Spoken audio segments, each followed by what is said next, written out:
Bien, pues comenzamos la escuela bíblica. Bienvenidos a todos. Un abrazo en el amor fraternal. El Señor nos ama. Amén. Bien, pues vamos a seguir con la lección 8 y que trata sobre el perdón y la conciencia limpia. El primer tema ya lo hemos tratado, el perdón. Quiero hacer un pequeño resumen. Y empezábamos preguntándonos qué es el perdón. Y decíamos que perdón es remisión, absolución, indulto, conmutación, indulgencia de una pena merecida. Todos somos pecadores, todos nacemos con la tendencia a pecar. Todos, por tanto, necesitamos arrepentirnos y pedirle perdón a Dios. Hablábamos también del gozo que hay en el perdón. Para aquellos que reciben el perdón de Dios mediante el arrepentimiento, es una alegría y un gran gozo ver que sus pecados han sido perdonados e incluso han sido olvidados por Dios. Esta es la verdadera paz que Cristo nos da y nos ofrece. Precisamente sentimos paz por sentirnos perdonados por Dios. El siguiente punto era ¿por qué debemos perdonar? El amor siempre perdona. Jesús lo mostró hasta en la cruz y hay una ley espiritual que dice perdona y serás perdonado. El amor verdadero nunca guarda rencor. La falta de perdón produce rencor y resentimiento y puede llegar a la ira, a airarnos. El amor verdadero, por tanto, tiene un gran poder. El poder del perdón, en el perdón hay un gran poder. Existe un gran poder de liberación cuando ejercitamos el perdón. Jesucristo nos lo demostró pidiendo al Padre el perdón sobre sus enemigos, porque se desatan a dos personas. Tú, cuando perdonas, te desatas, pero también desatas a la persona que te ha ofendido. La obligación de perdonar y de pedir perdón cuando nos toque trae liberación. También estuvimos hablando de las 4 clases de perdón. Si recordáis, la primera era perdonarnos a uno mismo. Necesitamos perdonarnos a uno mismo, perdonar a los demás. Por consiguiente, también el perdón de Dios es importante. Y también tocábamos un punto que era perdonar a Dios, saber pedirle perdón a Dios también por dudar de Él, porque a veces le achacamos cosas que no vienen de Él y sentimos resentimiento contra Él. Por eso hablamos de pedirle perdón a Dios y perdonar a Dios, porque a veces tenemos recelo y resentimiento con Él. ¿Estoy comprendiendo? Entonces, la misión de la venida de Cristo a la tierra, su factor principal, el propósito principal precisamente era el perdón de nuestros pecados, el perdón de nuestra vida pecaminosa que nos conducía a la condenación, a la perdición. Él dijo antes de morir, Padre, perdónalos porque no saben lo que hacen. Y es una dicha muy grande saber que Dios nos perdona cuando se lo pedimos con un verdadero arrepentimiento. Amén. Bien, pues vamos a comenzar el segundo tema, conciencia limpia. Aunque creo que por el mes de noviembre, un domingo estuve predicando sobre la conciencia y quizá os acordéis y repetiremos algunas cosas, pero vamos a estudiarla, digamos, de una manera más profunda. Y vamos primeramente a leer las escrituras claves de este tema y luego iremos profundizando en ellas. La primera está en Romanos capítulo 2, versos 14 y 15. Dice así, porque cuando los gentiles, hoy serían las personas incrédulas, que no tienen ley, hacen por naturaleza lo que es de la ley, estos, aunque no tengan ley, son ley para sí mismos, demostrando la obra de la ley, la palabra de Dios, escrita en sus corazones, dando testimonio su conciencia y acusándolos o defendiéndolos sus razonamientos. La segunda la encontramos en el libro de Hebreos, capítulo 9, versículos 13 y 14. Dice, porque si la sangre de los toros y de los machos cabríos y la ceniza de la becerra rociadas a los inmundos santificaban para la purificación de la carne, dice y añade el versículo 14, cuánto más la sangre de Cristo, el cual mediante el Espíritu Eterno se ofreció a sí mismo sin mancha a Dios, limpiará vuestras conciencias de obras muertas para que sirváis al Dios vivo. Hebreos capítulo 10, verso 22 es la siguiente. Dice, acerquémonos con corazón sincero, en plena certidumbre de fe, purificados los corazones de mala conciencia y lavados los cuerpos con agua pura. Sabéis que el agua es una simbología en la Biblia de la palabra de Dios. Y Pablo también le escribe a Timoteo en su primera carta, capítulo 1, verso 19. Dice, manteniendo la fe y la buena conciencia, desechando la cual naufragaron en cuanto a la fe algunos. Y en el versículo 5 también vemos una advertencia en este mismo capítulo de la primera carta de Timoteo, una advertencia contra las falsas doctrinas.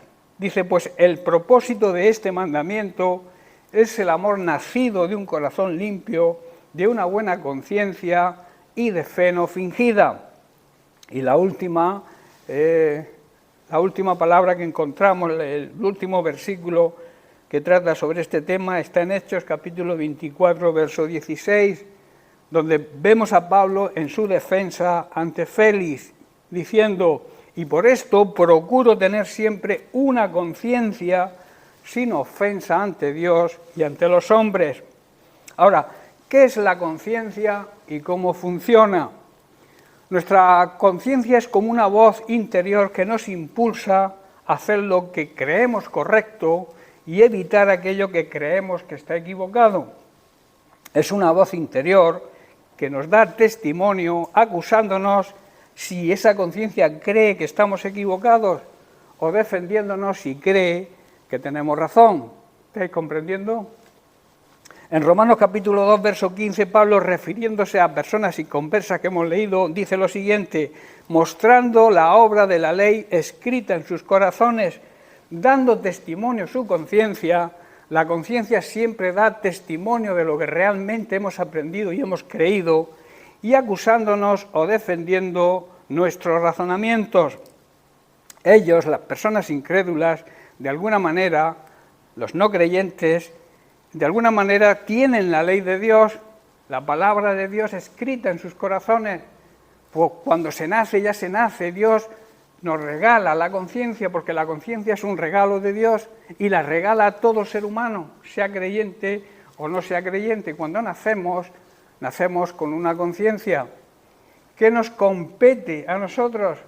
Educar esa conciencia a la luz de la palabra de Dios, porque veremos algunas cosas, porque algunas conciencias no están realmente educadas con la palabra de Dios y entonces creen correcto lo que a la luz de la palabra de Dios no es correcto. ¿Entendéis? ¿Me seguís? Si haces caso de esta voz, tendrás una conciencia buena y limpia, como le dice Pablo a Timoteo en su primera carta, capítulo 1, verso 5, que también hemos leído antes, donde le advierte sobre las falsas doctrinas. Dice, el propósito de la instrucción, de la exhortación, es que todos los creyentes sean llenos del amor que brota de un corazón verdadero, puro, dócil, sensible, de una conciencia limpia, que no nos acuse, y de una fe sin fingimiento, una fe auténtica, una fe genuina. Si no hacemos caso de ellas, tendremos una conciencia culpable. En Hebreos capítulo 2, 10, verso 22, el autor habla en los mismos términos. Dice, acerquémonos con corazón limpio, sincero, en plena certidumbre de fe, o sea, fe no fingida, purificados los corazones de mala conciencia, o sea, teniendo una buena conciencia, y lavados los cuerpos con agua pura. Esto quiere decir que debemos entrar directamente a la presencia de Dios, no hay otra manera de entrar en ella, sino con un corazón sincero y con plena confianza y fe en Él, pues nuestra conciencia culpable ha sido rociada con la sangre de Cristo con el fin de purificarnos y nuestro cuerpo ha sido lavado con agua pura. Se refiere al cuerpo de Cristo, al cuerpo espiritual, ha sido lavado con la palabra de Dios. La conciencia es como un timbre de alarma que Dios usa para despertarnos al hecho de que pasa algo malo o que hemos hecho algo malo y entonces suena la alarma y que nos marca el principio de cómo hacer las cosas. Si la conciencia salta esa alarma, es que algo que estamos haciendo no está de acuerdo a lo que esa conciencia ha aprendido. ¿Amén? ¿Estoy entendiendo? Ahora bien, todo el mundo tiene una conciencia, todos, los creyentes y los no creyentes. Pero cuando hay que registrar lo que es correcto y lo que es erróneo, diferentes conciencias pueden llegar a tener diferentes opiniones. ¿Estáis entendiendo? La conciencia de un creyente no puede ser la misma de un incrédulo, aunque los dos tienen conciencia. A veces el timbre de la conciencia no suena cuando debería, o a veces puede haber una falsa alarma. Debemos tener en cuenta lo siguiente: nuestra conciencia no es razonable, solo nos incita a hacer lo que sabe, lo que le hemos enseñado a esa conciencia que es correcto, pero dependiendo del conocimiento y de las enseñanzas que hayamos recibido. De ahí que para que sea una buena conciencia, una limpia conciencia, debemos tener conocimiento de la palabra de Dios y aplicar las enseñanzas que en ella encontramos. ¿Entendéis, verdad? Podemos intentar quizás apaciguarla, de alguna manera comprar nuestra conciencia, o también podemos negarla, pero si lo hacemos, traeremos tensión, traeremos estrés, ansiedad y falta de paz a nuestra vida. Cuando no escuchamos la voz de la conciencia no tendremos nunca paz. Tal vez podamos calmar, apaciguar, digamos, esa tensión por un poco de tiempo, pero al final va a salir a la superficie, a menudo como una enfermedad o quizá con una vida de amargura. ¿Estáis entendiendo? Dios nos ha dado nuestra conciencia y es un regalo para que podamos obedecerle. La conciencia nos ayuda a obedecer a Dios. En esa situación, digamos, ideal, con conciencia bien enseñada, conciencia bien educada y bien instruida en los conceptos y valores bíblicos, estaría programada para mostrarnos siempre cuándo estamos haciendo lo que Dios quiere y cuándo no.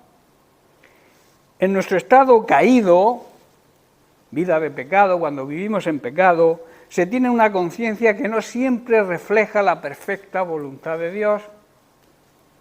Y me explico. La gente es criada en su niñez de diferentes maneras y mientras crecemos, la conciencia se va entrenando y se va instruyendo.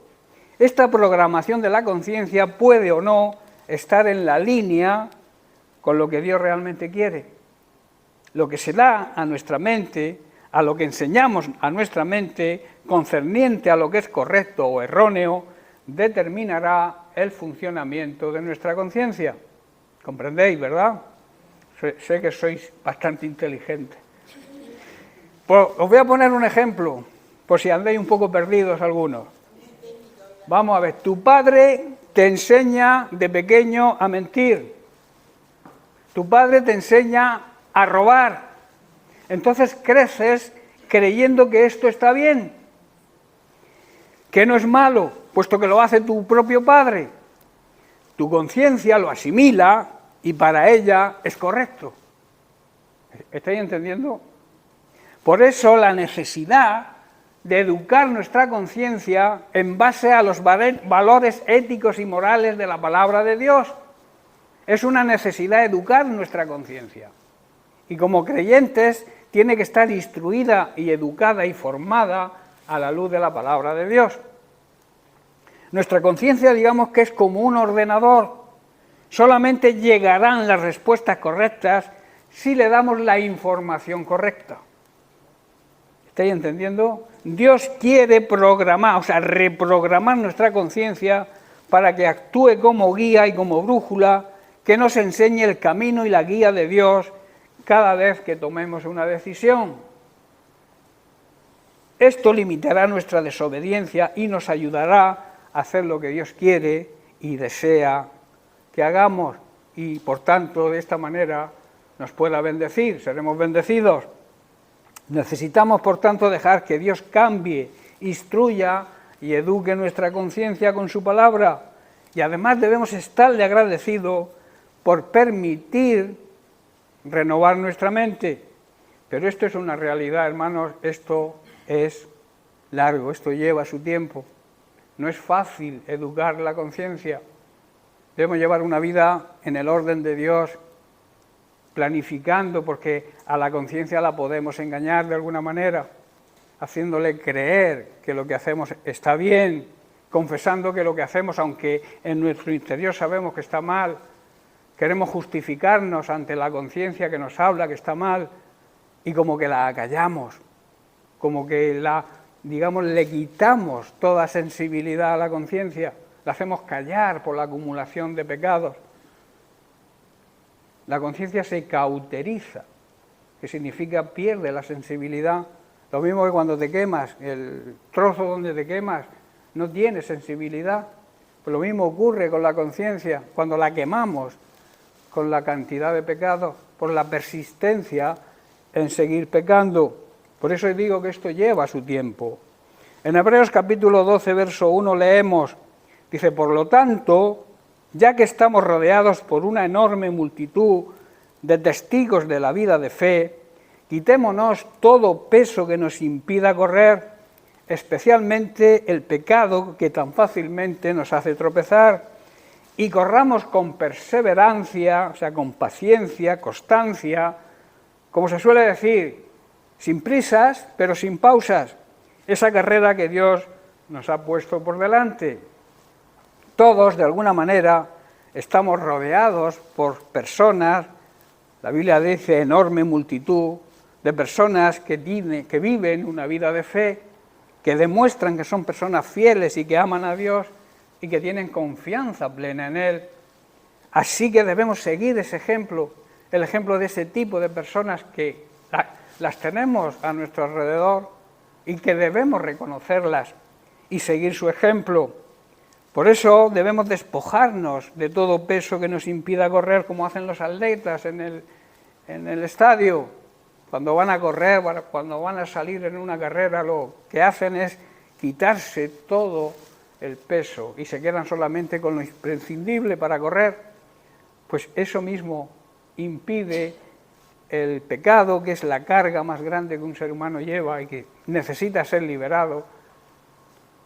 Debemos, para poder correr esa carrera y llegar a la meta, despojarnos de ese peso, del peso del pecado.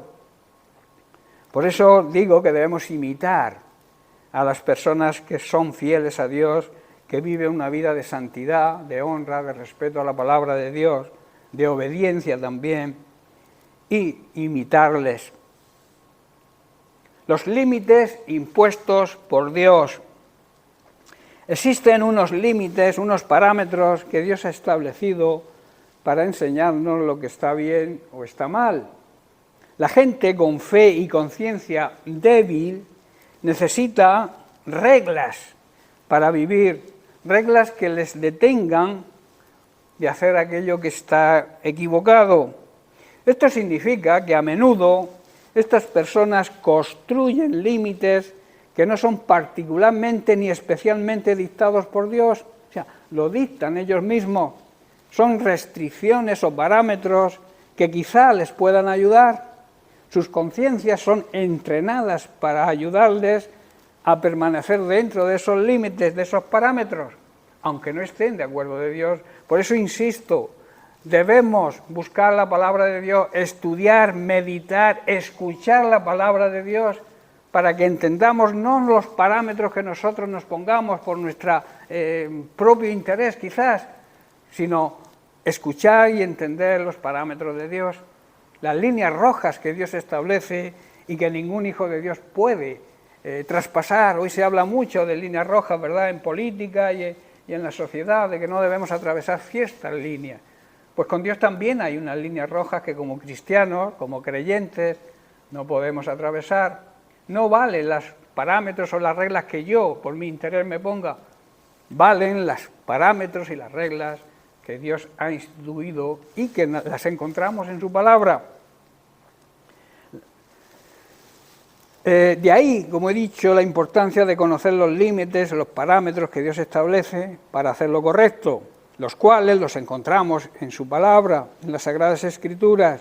Para ello es de suma importancia estudiar la palabra de Dios, leer la palabra de Dios cada día. Cada día necesitamos aprender de la palabra de Dios, cada día necesitamos meditar, estudiar, profundizar en la palabra de Dios a través de la guía del Espíritu Santo. No podemos leer la palabra de Dios de carretilla, como se suele decir, sino tener un tiempo especial, un tiempo de calidad con el Señor y con el Espíritu Santo para que nos revele la palabra de Dios. Eso significa estudiar y meditar en ella y también, por supuesto, escucharla. La palabra de Dios dice que la fe viene por el escuchar y el escuchar la palabra de Dios, el mensaje de la palabra de Dios. La fe va creciendo. Por tanto, la palabra de Dios debemos estudiarla y tener sumo interés para que nos vaya bien y seamos bendecidos por Dios. Pablo nos dice que no debemos cruzar los límites marcados por Dios, en especial debido a que nos presionen, a veces por presiones de los demás, como que atravesamos esas líneas. Esto sería pecado, atravesar las líneas que Dios ha instituido, saltarse los parámetros que Dios ha instituido en su palabra, es desobedecer su palabra y por tanto es pecado. En Romanos capítulo 14, leemos los versículos del 21 al 23, dice: bueno es no comer carne, ni beber vino, ni nada en que tu hermano tropiece, o se ofenda o se debilite. ¿Tienes fe? Pregunta. Tenla para contigo delante de Dios. O sea, no utilices tu fe para atacar ni para presumir sobre las personas débiles que tienen menos conocimiento. Dice y añade: bienaventurado, feliz, dichoso, bendecido, el que no se condena a sí mismo en lo que aprueba. Pero el que duda sobre lo que come es condenado, porque no lo hace con fe, y todo aquello que no proviene de fe es pecado. Voy a explicar esto un poco. Es mejor no comer, ni beber vino, ni comer ninguna cosa que pudiera causar ser piedra de tropiezo para otro creyente, sobre todo los creyentes débiles, los nuevos, los que empiezan. No debemos, por tanto, ser piedra de tropiezo. Tal vez tú pienses que no hay nada malo en lo que haces, pero manténlo en intimidad, en secreto con Dios, si con lo que haces puedes dañar la conciencia de la persona débil. Y déjalo entre tú y Dios. Me explico. Son bendecidos los que no se sienten culpables por hacer algo que han decidido que es lo correcto. Tú decides que es correcto comer X comida. Tú lo decides. Y para ti eso es correcto y eso está bien. Dios aprueba. Por tu buen conocimiento de la palabra de Dios, tú haces eso que haces y lo haces de acuerdo a la palabra de Dios. Pero si tienes dudas acerca si debes comer o no comer algo en particular, entonces si tienes dudas no lo hagas. Es pecado comerlo o hacerlo, no sé si entendéis. Si tu conciencia te marca que lo que haces es correcto, porque está educada según los parámetros de la palabra de Dios, puedes hacerlo. Pero si tienes alguna duda de que si lo haces es pecado, no lo hagas, porque entonces sí es pecado. ¿Estás comprendiendo? Pues no eres fiel a tus convicciones. Si haces algo que crees que está mal, entonces pecas. Si tu conciencia, si tú crees que estás haciendo algo que está mal, si lo haces, pecas. La gente con una conciencia fuerte basada en la palabra de Dios no necesita tantas restricciones ni reglas en su vida, porque tiene una conciencia que establece los límites de Dios. Si estás bien preparado, si tienes una conciencia fuerte basada en la palabra de Dios, Tú no necesitas ciertos límites porque los conoces los de Dios, no necesitas ponerte tus propios límites. No sé si entendéis. Solamente te aplicas los límites de Dios y entonces funcionas bien. Pero para eso necesitas instruir, enseñar a tu conciencia. Esta es una ayuda tremenda, hermanos, que Dios nos ha dejado para caminar con Él en obediencia, ya que nos habilita para vivir por fe. En Romanos capítulo 14, verso 23, que leímos antes, dice: pero el que duda sobre lo que come es condenado, porque no lo hace con fe, y todo lo que no proviene de fe es pecado. El que duda sobre lo que hace o lo que no hace es culpable de pecado, porque no lo hace con fe, y todo lo que proviene, repito, todo lo que no proviene de la fe es pecado. Repito, si tienes dudas acerca si debes hacer algo en particular, entonces es pecado hacerlo, pues no eres fiel a lo que crees, a tus convicciones.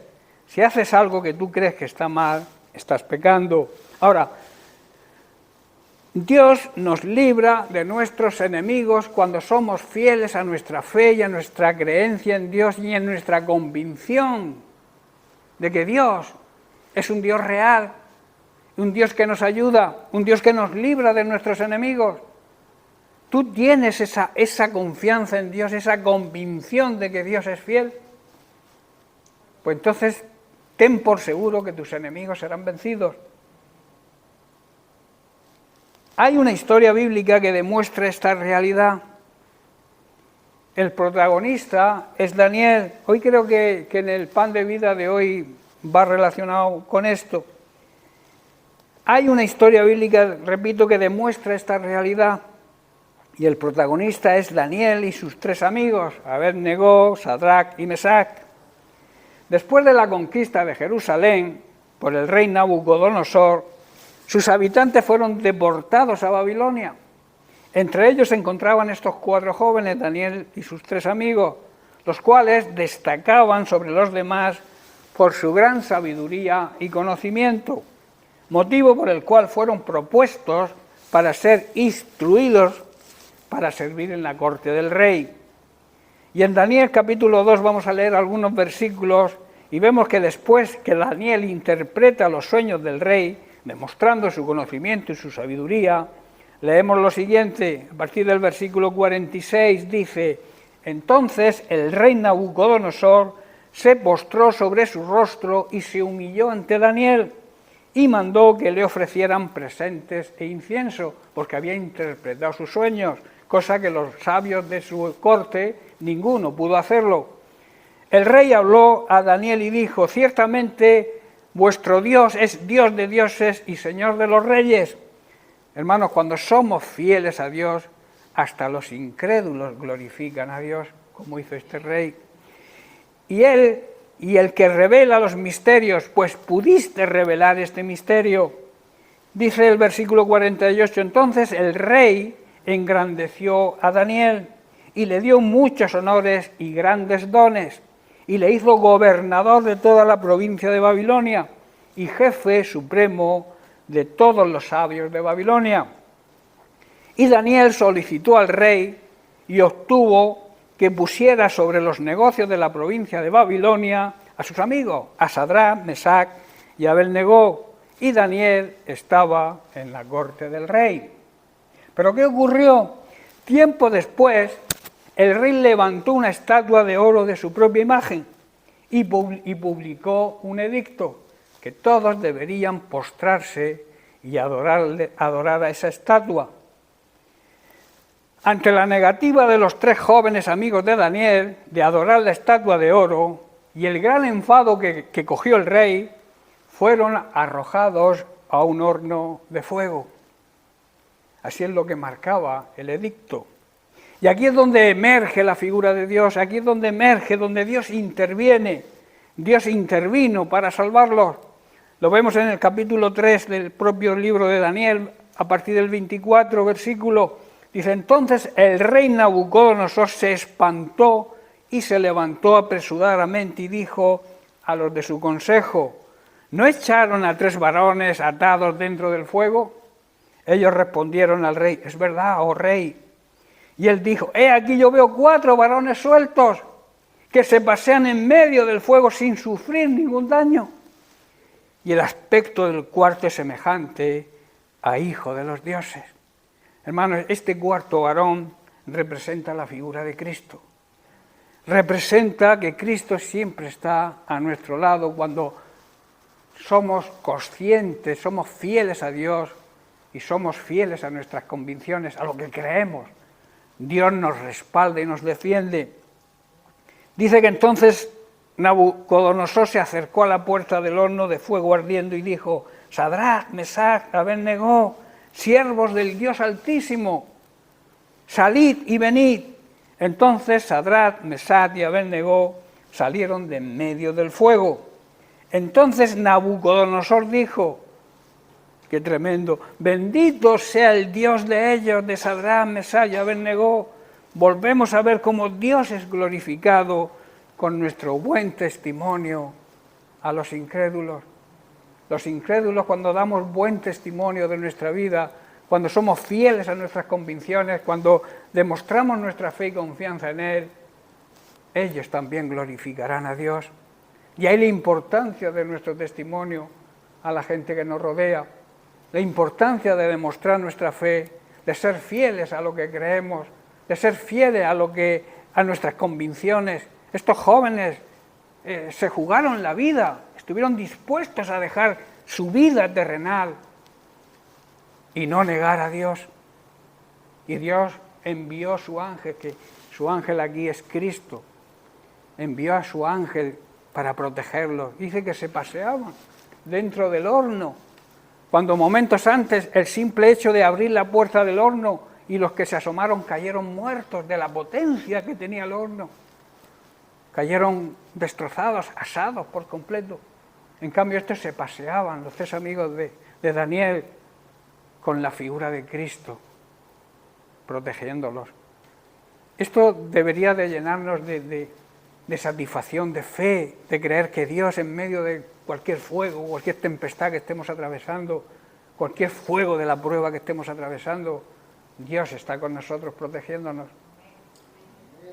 No las circunstancias que no cambien tu creer en Dios, los problemas que puedas tener por muy grandes que sean los que sean, que no cambien tu convicción de quién es Dios y lo que hace en nuestras vidas.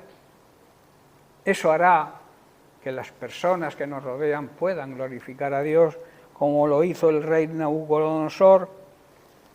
Y sigue diciendo Nabucodonosor, el rey, dice, envió su ángel y le libró a sus siervos que confiaron en él y que no cumplieron el edicto del rey, y entregaron sus cuerpos físicos, los entregaron a la muerte antes que servir y adorar a otro Dios que no fuera su Dios. Qué tremendo, ¿verdad? Qué tremendo ejemplo. Es un ejemplo para nosotros hoy. Es un ejemplo de fidelidad y de fe en Dios. Y luego también ocurrió algo más. También los puestos fueron restituidos.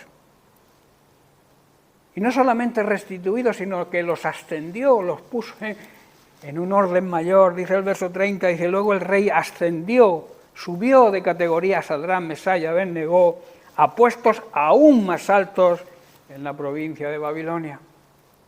¿Quieres que las cosas te vayan bien? Sé fiel a Dios. Sé fiel a tus convicciones. No te vuelvas atrás por muy fuerte que sea el fuego de la prueba. Jesús está ahí con nosotros para ayudarnos. La fe y la fidelidad, hermanos, a sus convicciones de estos 3 jóvenes fue un gran ejemplo para los judíos en su época y para todos los cristianos desde la iglesia primitiva hasta nuestros días. Y su historia está incluida en la Biblia precisamente por eso. Si leemos en el libro de Hebreos capítulo 11, donde se define lo que es la fe, luego viene la lista de los héroes de la fe, y ellos, aunque no son nombrados por sus nombres, también están ahí incluidos, porque dice el versículo 33, dice que por su fe conquistaron reinos, se refiere a los héroes de la fe, hicieron justicia, alcanzaron promesas, taparon bocas de leones, apagaron fuegos impetuosos. Aquí es donde esta frase indica, se refiere a estos 3 jóvenes.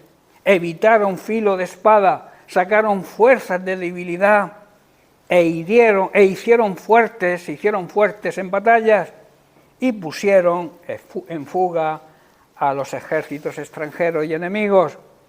Hermanos, esto debe ser un gran ejemplo para la Iglesia contemporánea, que esto nos anime a tener fe y confianza en Dios, a saber que lo que creemos en un Dios real, un Dios que no es una película, no es una ficción, no es un cuento de hadas, es un Dios real, que a través de su palabra cambia la vida de las personas. Su palabra tiene poder, es algo vivo, es algo que actúa, algo que puede producir, entrar hasta lo más profundo de nuestro ser y distinguir lo más profundo de nuestros pensamientos. La palabra de Dios nos deja completamente desnudos, discierne el alma y los pensamientos más íntimos que tengamos. La palabra de Dios es así, es algo vivo, tiene poder, tiene autoridad y cambia la vida de las personas. Por eso debemos mantenernos fieles a nuestras convicciones, a nuestra fe y confianza en Dios, pase lo que pase, porque Dios siempre nos va a librar de cualquier situación. Recuerda, tu conciencia es el timbre de alarma de Dios. Si está sonando, necesitas comprobar si te está señalando algo que no es correcto. Atiende la alarma de tu conciencia. Hacer lo correcto, guiados por una conciencia moldeada por la palabra de Dios, llega a ser la protección de Dios, la barrera construida por Dios para proteger nuestra vida cristiana. Es como una barrera que Dios nos pone para protegernos de las mentiras del diablo. Cuando vamos a hacer algo que no está bien, la conciencia nos habla y tenemos que estar receptivos a esa conciencia y sobre todo educar nuestra conciencia de acuerdo a los parámetros divinos, a las reglas y los parámetros divinos, a los mandamientos que encontramos en su palabra. Ahora, ¿qué ocurrió con nuestra conversión? El camino que nos condujo a la conversión fue el Espíritu Santo. El Espíritu Santo usó nuestra conciencia para hacernos sentirnos culpables. Es su trabajo convencer, así lo dice la Biblia, convencer plenamente al mundo de culpabilidad en cuanto a pecado, justicia y juicio. Ese es el trabajo del Espíritu Santo. Y a nosotros cuando nos convertimos fue el Espíritu Santo usando nuestra conciencia que nos hizo sentirnos culpables y entonces reconocer nuestros pecados, arrepentirnos y confesar a Jesucristo como nuestro Señor y Salvador personal y seguirlo y obedecerlo. Eso lo hizo el Espíritu Santo utilizando nuestra conciencia, por eso la importancia de nuestra conciencia. En Juan capítulo 16:8 vemos precisamente esto, y cuando Él venga, dice Jesús, el Espíritu Santo se refiere, convencerá al mundo de pecado, convencerá al mundo de la justicia de Dios, que Dios es un Dios justo, que premia, pero también castiga, que premia al que lo hace bien, pero castiga al que lo hace mal, y del juicio venidero. Esa es la función del Espíritu Santo hoy en día. Fue su convicción la que nos dirigió a Cristo. La convicción del Espíritu Santo fue la verdad del Evangelio metida en nuestra vida, que iluminó nuestra conciencia y trajo una nueva conciencia del pecado que no habíamos conocido antes. Antes de convertirnos no teníamos convicción de que lo que hacíamos era pecado, ¿verdad?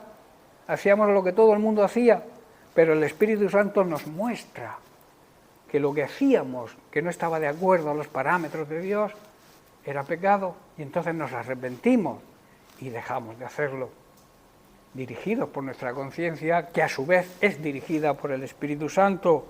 Nuestra conciencia llega a estar más consciente del camino de Dios cuanto más dejamos que la verdad de Dios entre en nuestra vida. La verdad de Dios es su palabra. Cuanto más dejamos que la palabra de Dios nos llene nos alimente espiritualmente, nos dé el conocimiento necesario para distinguir lo que está bien y lo que está mal. Al aprender a andar en los caminos del Señor, a andar en su verdad, hallaremos que en muchas maneras y en muchas situaciones tendremos más libertad, la libertad que Cristo nos ofrece. En Juan capítulo 8, verso 32, Jesús nos dice, son palabras de aplicación para nosotros hoy, dice, y conoceréis la verdad, y la verdad os hará libres. Tendremos conocimiento de la verdad, conocimiento de la palabra de Dios, y al vivir de acuerdo a ella, tendremos libertad de ser libres de cualquier atadura, sobre todo de la atadura del pecado, y también seremos libres y sabios para tomar decisiones y que estas decisiones sean las correctas. Amén. En 1 Corintios capítulo 8, versículos del 7 al 13, Pablo dice, pero no en todos hay este conocimiento, porque algunos habituados hasta aquí a los ídolos, comen como sacrificado a ídolos, y su conciencia, siendo débil, se contamina. O sea, no todas las personas saben esto. Algunos están acostumbrados a pensar que los ídolos son reales. Entonces, cuando comen un alimento que fue ofrecido a ídolos, lo consideran como una adoración a dioses verdaderos según su conciencia, según la conciencia que han instruido, y entonces violan su propia conciencia. Si bien la vianda, la comida, dice el versículo 8, no nos hace más aceptos ante Dios, pues ni porque comamos seremos más, ni porque no comamos seremos menos. ¿Estáis entendiendo? Es cierto que no podemos obtener la aprobación de Dios por lo que comemos. ¿Qué importa lo que comamos? No perdemos nada si no comemos y tampoco ganamos nada si lo comemos. Pero mirad que esta libertad, que vuestra libertad no venga a ser tropezadero para las personas débiles. Volvemos al punto que estudiamos antes. Nosotros debemos tener mucho cuidado de que nuestra libertad no haga tropezar a los que tienen una conciencia más débil que nosotros. Porque si alguno te ve a ti, que tienes conocimiento, sentado a la mesa en un lugar de los ídolos, la conciencia de aquel que es débil, ¿no será contaminada a comer de lo sacrificado a los ídolos? Si este que conoce la palabra de Dios, si este que es el pastor, que nos predica todos los domingos, se sienta en una mesa de ídolos, pues yo me siento también. ¿Qué está provocando esa persona que supuestamente tiene más conocimiento? Está provocando que peque el débil. Por eso, aunque nuestra conciencia nos diga, yo puedo ir a la feria, yo puedo irme a la feria de San Isidro, aquí en Mula, pasearme por la feria, viendo esto, viendo lo otro, yendo a las procesiones. A mí una procesión no me hace nada, puedo pasar cerca, pero yo evito pasar cerca para no herir a aquel que es joven en el Señor, que apenas conoce al Señor, y te ve ahí, aunque te vea de paso, evítalo. Es lo que está diciendo Pablo, que debemos, aunque para nosotros pasar delante de una imagen no sea nada, pero la persona que te ve cruzar o te ve cerca, aunque vayas de camino, echa por otra calle, para no traer confusión a la persona que es débil todavía en la fe. ¿Estáis entendiendo o no? Porque dice, si otros saben que tenemos un conocimiento superior y nos ven comiendo en el templo de un ídolo, se podrán sentir alentados a violar su conciencia al comer un alimento que se ofreció a un ídolo.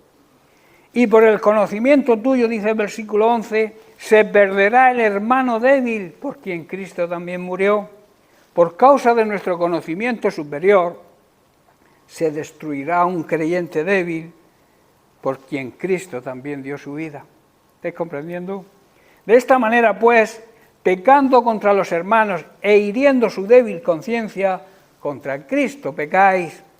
Cuando pecamos contra otros creyentes, al alentarlos y empujarlos por nuestro mal comportamiento a hacer algo que para ellos, por su conciencia mal instruida, está mal, pecamos contra Cristo. No sé si estáis comprendiendo. Por lo cual, si la comida le es a mi hermano ocasión de caer, no comeré carne jamás, o carne o hacer cualquier cosa, para no poner en tropiezo a mi hermano. Por lo tanto, si lo que comemos hace que otro creyente peque, nunca debemos comer en su presencia. Cómetelo en casa, pero no vayas alardeando. Por ejemplo, la vigilia cuando hacen Semana Santa la Iglesia Católica, que los viernes no se puede comer carne, y tú para fanfarronear delante de los débiles te pones a comer carne delante de ellos. Cómetelo en casa y no des publicidad a lo que comes, porque estás hiriendo a otras personas que son inocentes, son incrédulos, que no conocen, hasta que tengan un conocimiento pleno como el tuyo, y entonces harán lo que tú. Cómetelo en casa, come carne en casa Viernes Santo, que Dios no te va a aprobar o desaprobar porque comas carne o no la comas. Lo que sí desaprueba es que seamos piedra de tropiezo para otros. Por tanto, y termino con esto, necesitamos ser llenos con el conocimiento de la voluntad de Dios siempre. En Colosenses 1:9 Pablo escribe a la Iglesia, por lo cual también nosotros, desde el día en que lo oímos, no cesamos de orar por vosotros y de pedir, esta es la clave, que seáis llenos del conocimiento de su voluntad en toda sabiduría e inteligencia espiritual. Debemos orar, hermanos, y pedirle a Dios que nos dé cada vez más conocimiento y más sabiduría para que podamos actuar en cada momento en la voluntad de Dios y tengamos entendido y tener una comprensión espiritual y que entendamos las cosas del Espíritu. Amén. Bien, pues lo dejamos aquí y seguiremos la semana que viene. Que Dios les bendiga.